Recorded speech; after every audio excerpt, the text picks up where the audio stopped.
¿Qué tal? Buenas noches, bienvenidos una vez más a Entre Dichos, que hoy tiene por invitado a un constitucionalista, diría, de talla, un hombre que fue procurador aquí en la Ciudad de México, entonces Procurador General de Justicia del Distrito Federal, Procurador General de la República, fue también ministro de la Suprema Corte, actualmente es nada más y nada menos que investigador emérito del Instituto de Investigaciones Jurídicas de la UNAM. Se trata de Diego Valadez, a quien le doy la más cordial bienvenida. Es un privilegio siempre estar contigo, René. Muchas gracias por invitarme. Pues Diego, te invito por la práctica, por la teoría, por la academia que tienes en materia de no solo de procuración, sino también de impartición de justicia en relación con esta confrontación entre el Poder Judicial y quien fuera su presidente, me refiero a Arturo Saldívar.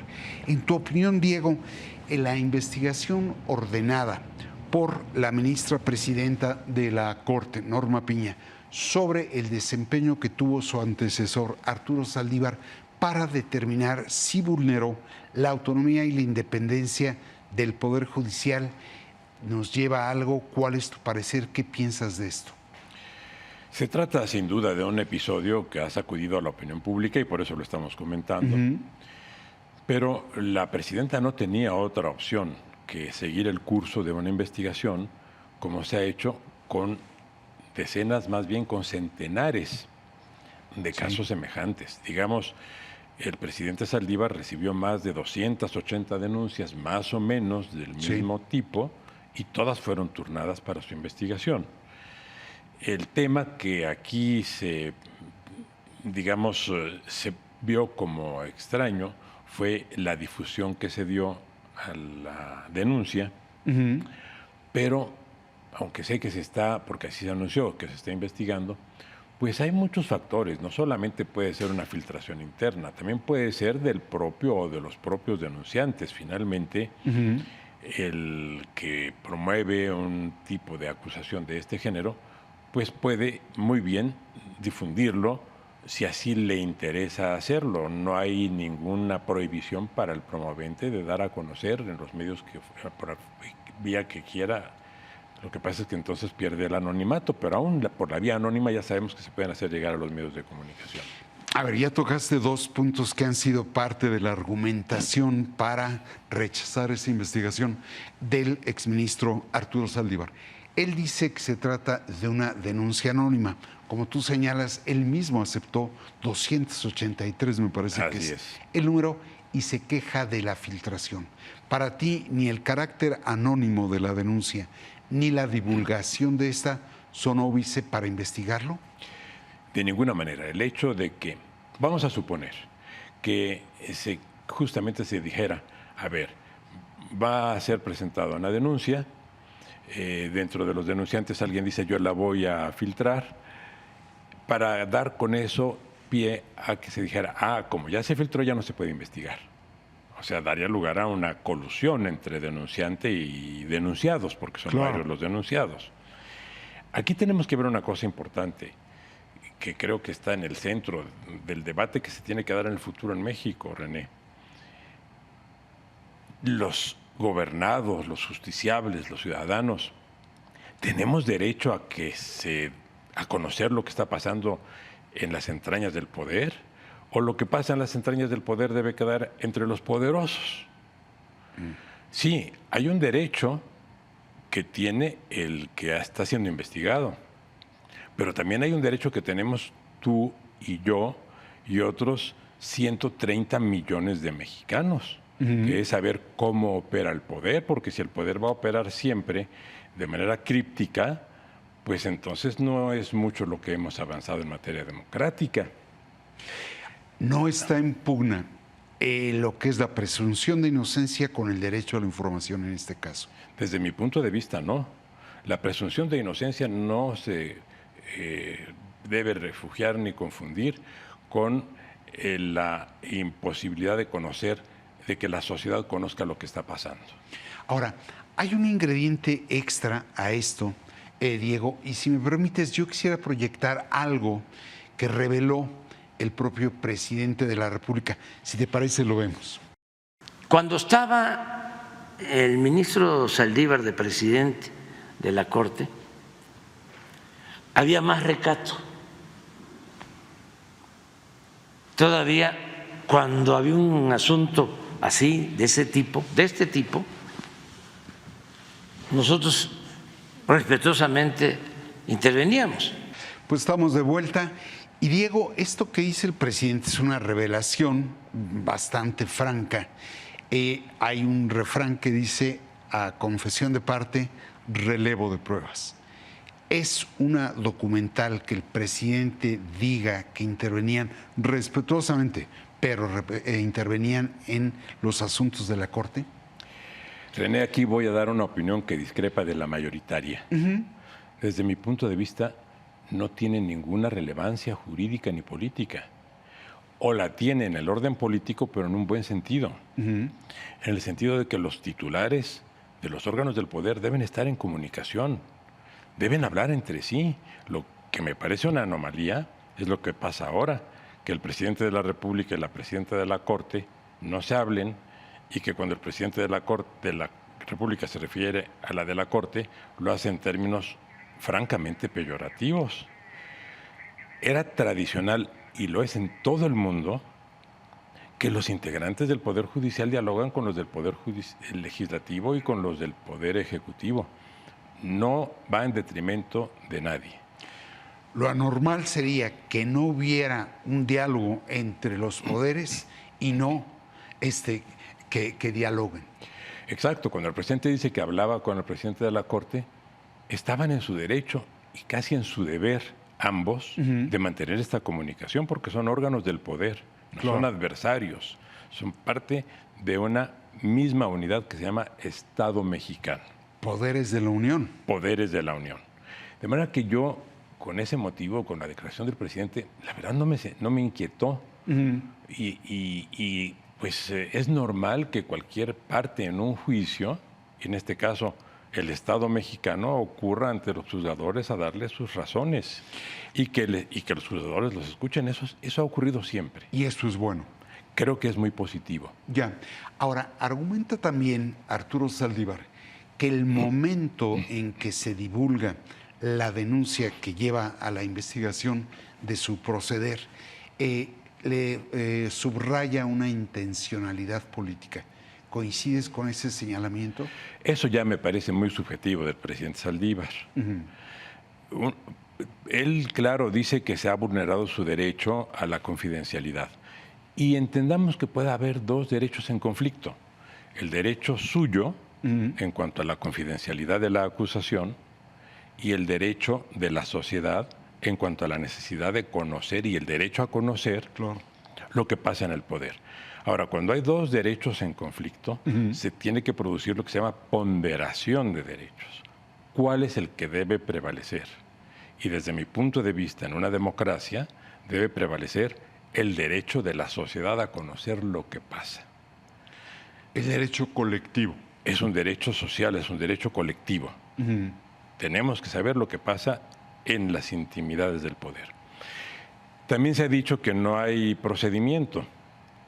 Esta es, desde mi punto de vista, una afirmación infundada, porque siempre hay procedimientos previstos y está la Ley General de Responsabilidades Administrativas que prevé todos los casos de responsabilidades administrativas.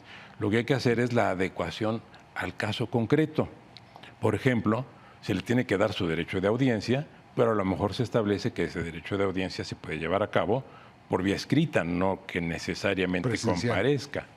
De manera que esas adecuaciones que también están previstas por la ley no se van a inventar para resolver este caso, están ya en el derecho mexicano, porque hay lo que se conoce como la plenitud del ordenamiento. En un ordenamiento jurídico, todo tiene que estar previsto. Si no lo está por la norma específica, se tiene que recurrir a lo que se llama principios generales del derecho. Y nos dan todas las soluciones. De manera que es inexacto decir que no hay un procedimiento previo para atender este asunto. Ya. Ahora, de llegarse verdaderamente a demostrar los delitos de corrupción, extorsión y hostigamiento, cometidos por los colaboradores del entonces ministro y presidente de la Corte, Arturo Saldívar, que lo pueden implicar. ¿A dónde vamos? Bien, aquí habría que distinguir dos cosas. Una, las faltas administrativas que se traducían en lo que se denuncia, que son actos de presión, por decirlo de alguna forma. Y otro, lo que podría dar lugar ya a delitos, que son los que tú mencionas. Los de carácter administrativo se resuelven en el ámbito interno y la competente es la Corte, el Pleno de la Corte.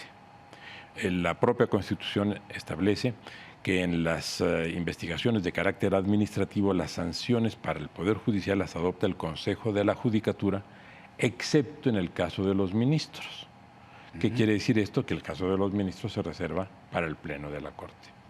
Ahora, si aparece la comisión de delitos, entonces ya no es competente para resolver ni el Consejo ni el Pleno, sino que se tiene que dar vista al Ministerio Público, o sea, a la Fiscalía.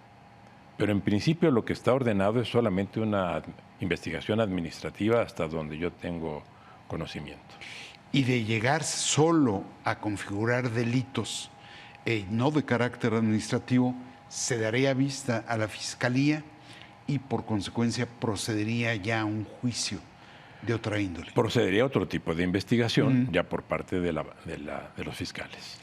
Ahora, en tu opinión, sí tienen que rendir cuentas tanto el exministro Arturo Saldívar como el exconsejero jurídico que aparece involucrado, Julio Scherer Ibarra, sobre su proceder en relación con asuntos judiciales que interesaban al gobierno sacar en su beneficio?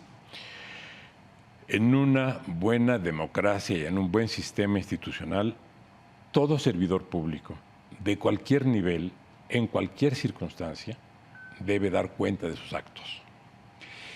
Y en esa medida, visto que hay la denuncia y se está llevando a cabo la investigación, ¿es oportuno que Saldívar rindiera cuentas por su proceder? Yo estoy convencido de que sí, y de que la inferencia de que se trata de una intromisión en el proceso electoral me parece que es un argumento también sin fundamento. Todo funcionario, repito, independientemente de su nivel, está obligado a rendir cuentas. Lo que ocurre, René, es que eso no es común entre nosotros y esa ha sido justamente una de las grandes deficiencias de nuestra vida institucional y de nuestro sistema político, que los altos funcionarios se consideran intocables, son intangibles, son inmunes e impunes. Eso, que venimos arrastrándolo por décadas, debe acabar en algún momento, y yo creo que un caso como este está dando lugar a una discusión profunda y la sociedad se está interesando en el asunto, y lo que vale la pena es que de aquí desprendamos una máxima que debe ser la que rige en el futuro en el sistema político mexicano: la responsabilidad pública de quienes ostentan una función pública. Esto es, si tiene o no un efecto colateral, esa es otra materia. Hay un principio que es el que tú acabas de señalar y al cual debe atender el ministro Saldívar. Él y todos los funcionarios que puedan ser involucrados en este caso, de todos los niveles. Ya. Si te parece, vamos a hablar ahora de la respuesta o de la réplica o la reacción que ha tenido Arturo Saldívar, pero déjame ir primero a un corte.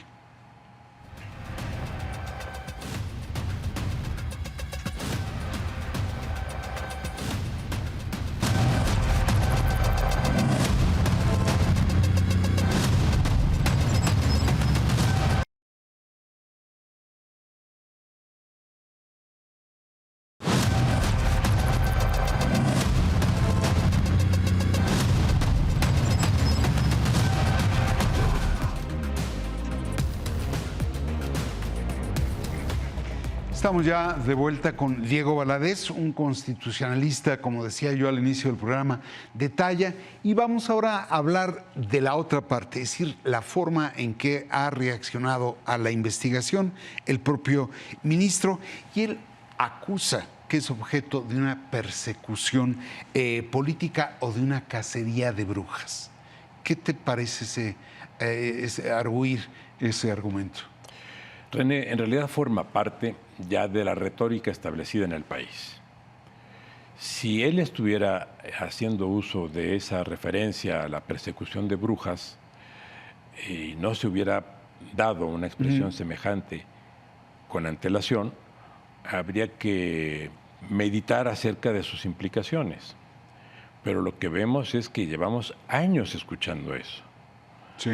Y del presidente de la República para abajo, al parecer se ha convertido en una especie de lugar común conforme al cual todo funcionario o exfuncionario que se siente incómodo ante los comentarios de otra autoridad o ante los comentarios de un medio de comunicación, dice que es una persecución de brujas.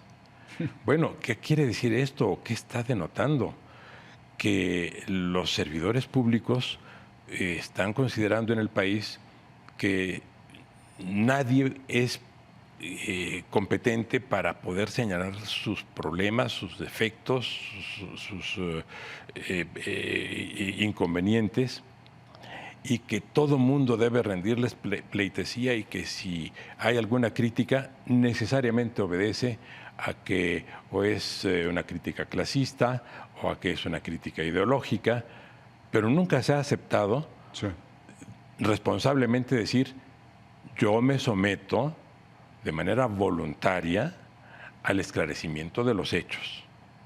Esa es la respuesta que uno espera en un sistema institucional democrático. Es cierto eso, pero ha ocurrido lo contrario. En la lógica de Saldívar, la investigación, y Leo dice, en su contra tiene por propósito perjudicar a Claudia Sheinbaum, cuya candidatura apoya el propio ministro, beneficiar a Xóchitl Gálvez, la candidata opositora, y frenar la reforma del Poder Judicial. ¿Tú ves eso? De ninguna manera. No discuto que eso pueda tener efectos, que pueda tener sus efectos, pero que esa sea la intención y que por ser esa la intención ya no se pueda proceder, son cosas totalmente distintas.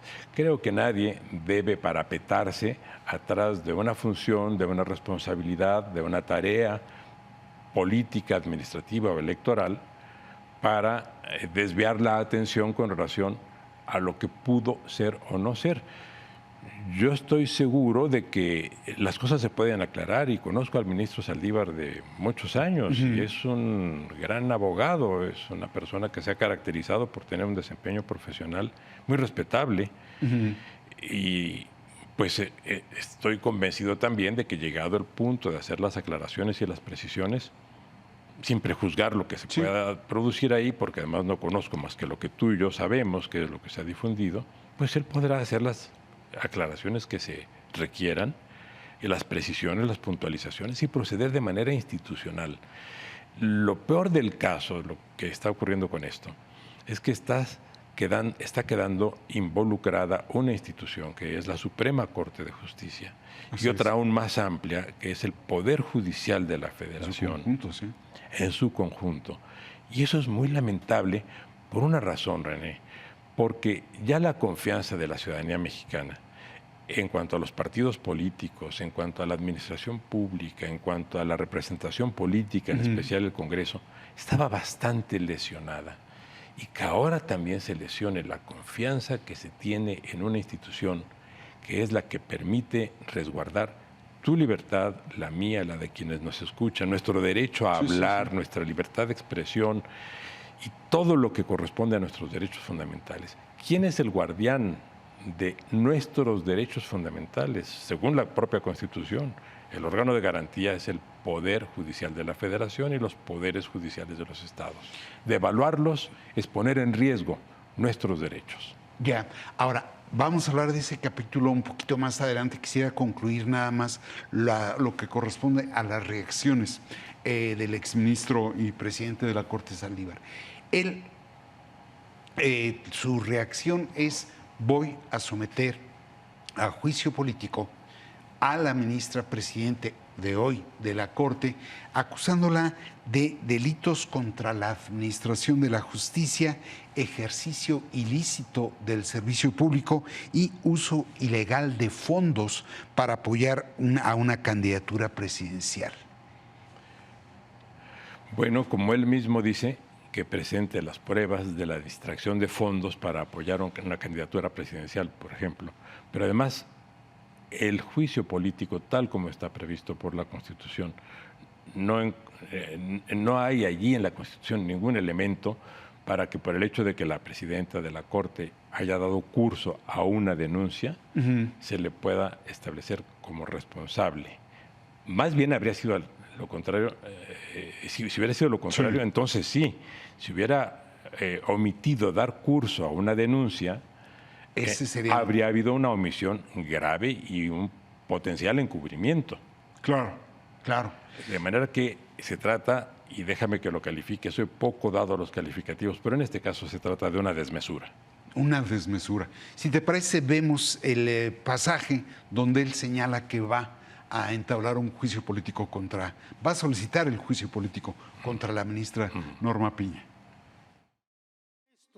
Todo este cúmulo de irregularidades, la intervención indebida de Norma Piña en el proceso electoral, el uso faccioso de la Corte y del Poder Judicial de la Federación, nos obliga a presentar una denuncia de inicio de juicio político en contra de la ministra presidenta de la Suprema Corte de Justicia de la Nación. Estamos ya de vuelta. Primero es una imagen bastante curiosa. Al lado del ministro está el dirigente del partido. Pareciera ser que Morena cobija la postura del entonces ministro Arturo Saldívar. ¿Es una desmesura, como me vienes de decir? Sí, la imputación de que hay elementos para promover un juicio político es una desmesura, y lo digo y lo reitero, porque ninguna de las hipótesis previstas por la Constitución para el juicio político se corresponde con el curso que se ha dado simplemente a la investigación que resulta de una denuncia como la que ya hemos venido platicando. Sí.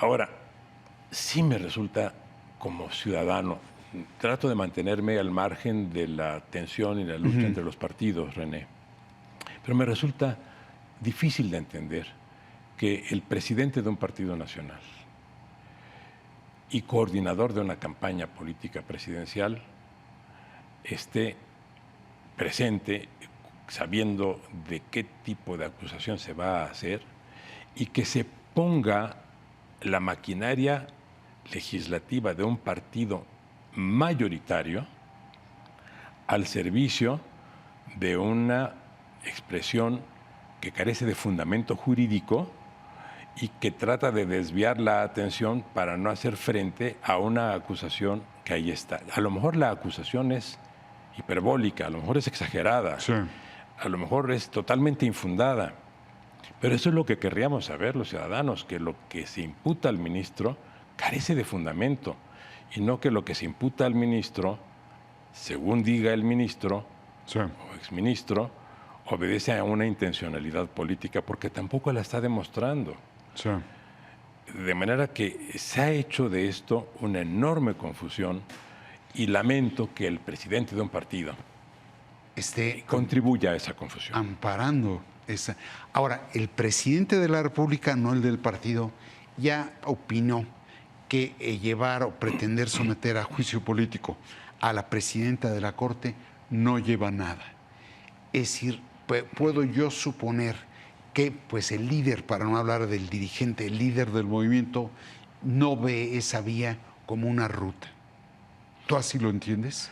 Sí, y me parece que fue una expresión sensata del presidente de la República, y espero que quienes forman parte de ese partido o movimiento lo entiendan en los mismos términos.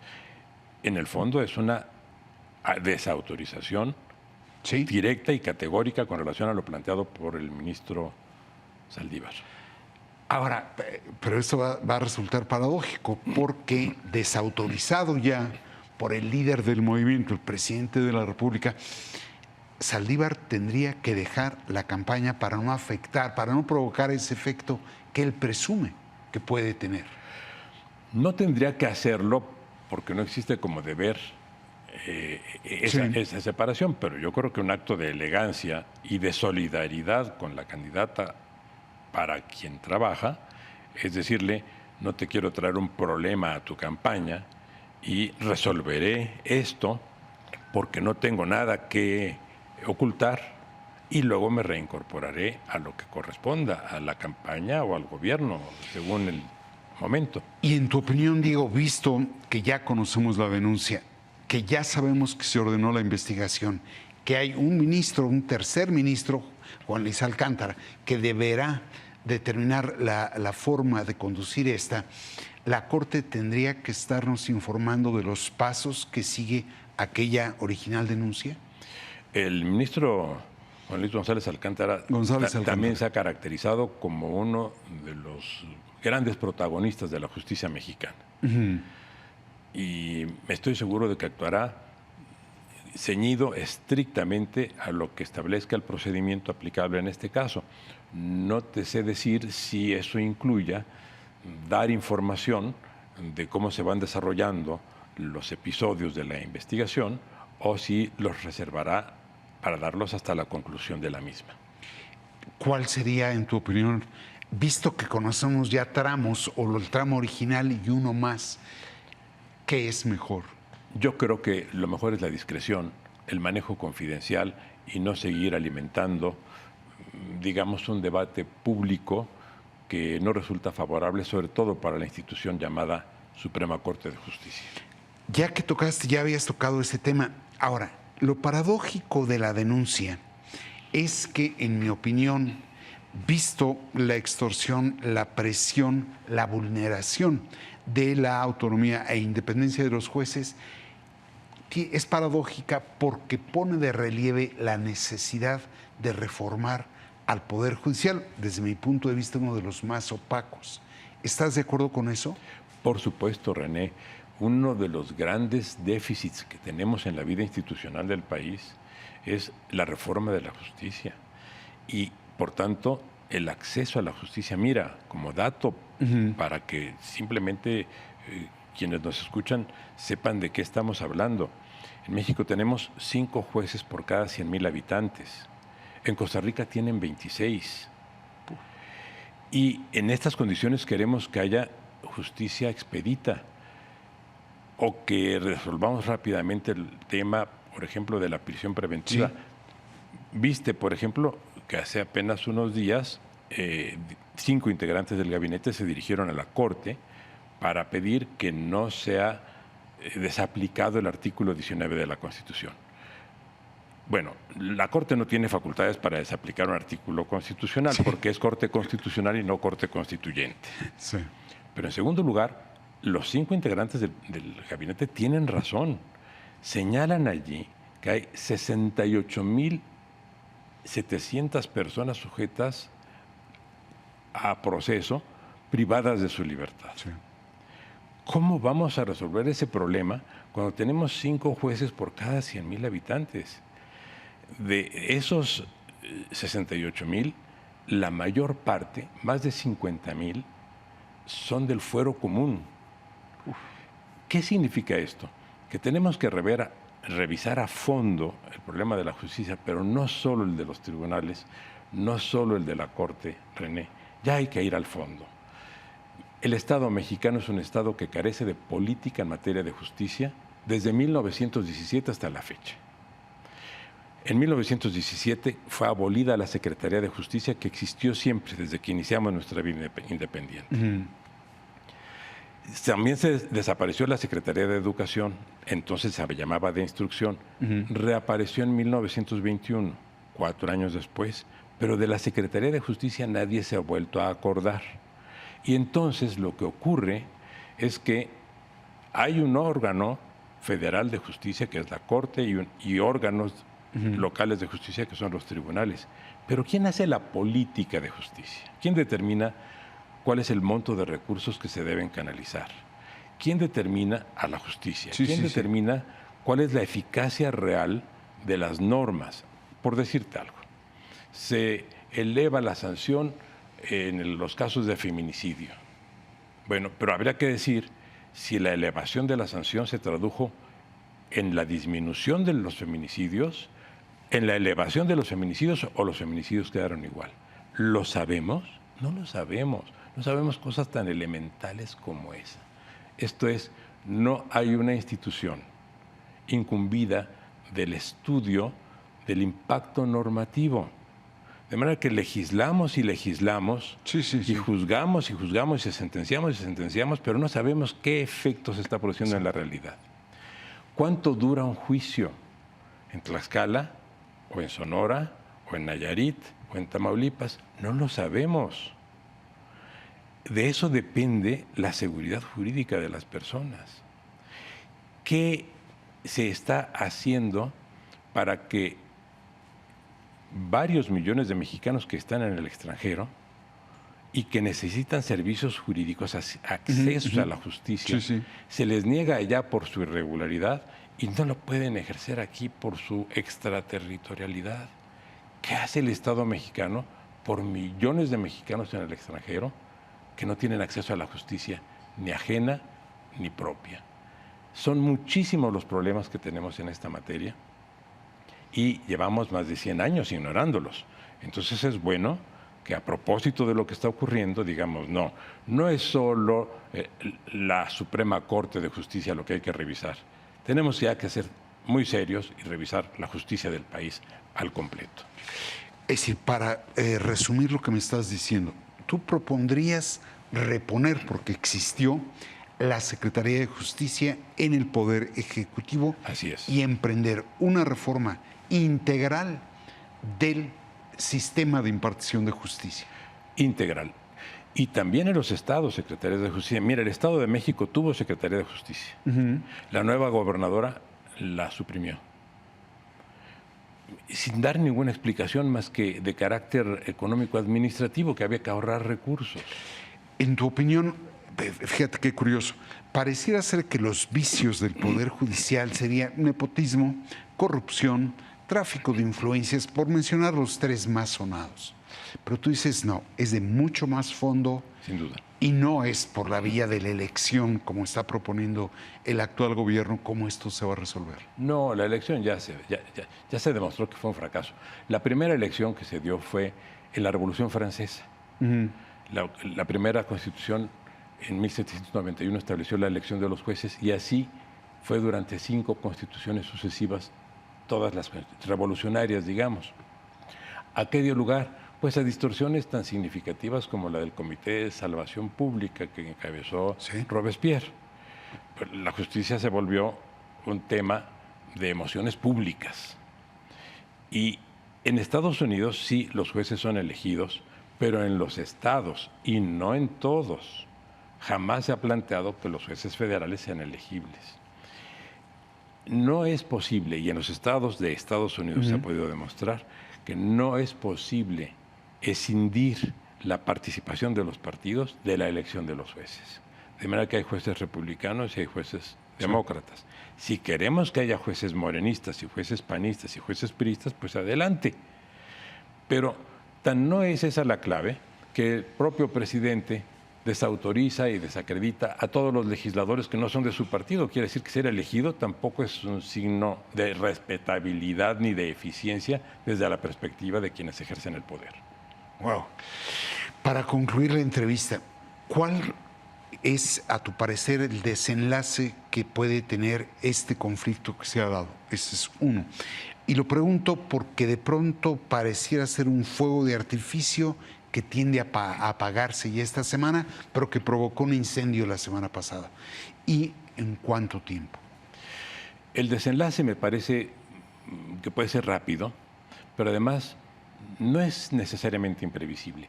¿Quiénes están involucrados? Magistrados y jueces. ¿Serán ellos los que tengan que responder si fui presionado o no fui presionado? Pero una cosa es que se le haya comentado, una cosa es que un presidente de la Corte haya tomado el teléfono y haya dicho a un juez o a un magistrado: señor juez, señor magistrado, ¿cómo está este asunto? Como presidente tengo derecho a saberlo. Y otra cosa es que le haya dicho, oiga, usted tiene que resolverlo en estos términos. En tal sentido. Eso lo tendrán que decir los magistrados o los jueces. Mi impresión es que un magistrado y un juez no va a declarar que sí, que accedió a las presiones, porque entonces, lamentablemente, para ese juez y para ese magistrado, habría causales de responsabilidad. Entonces nadie va a decir, sí, yo actué presionado. Ah, señor juez, muy bien, pues ahora a usted también lo vamos a investigar. Entonces el desenlace es previsible, René. Vamos a llegar a que esto quede, digamos, resuelto pacíficamente. En cuanto al efecto positivo, yo creo que esto trae al tema central de deliberación del país, el tema de la justicia, que por cierto, lamentablemente, no he visto que lo hayan recogido de manera seria, completa, ninguna candidata, ningún candidato, ningún partido. Todos están, permíteme que lo diga así, en la trivialidad del episodio y no en la profundidad de lo que necesita el país, de lo que necesita el Estado mexicano. Diego, te agradezco como siempre tu inteligencia y tu conocimiento. Gracias por esta oportunidad de estar contigo y con tu público, René. Y desde luego le agradezco a usted el hecho de acompañarnos aquí en Entredichos. Muchas gracias.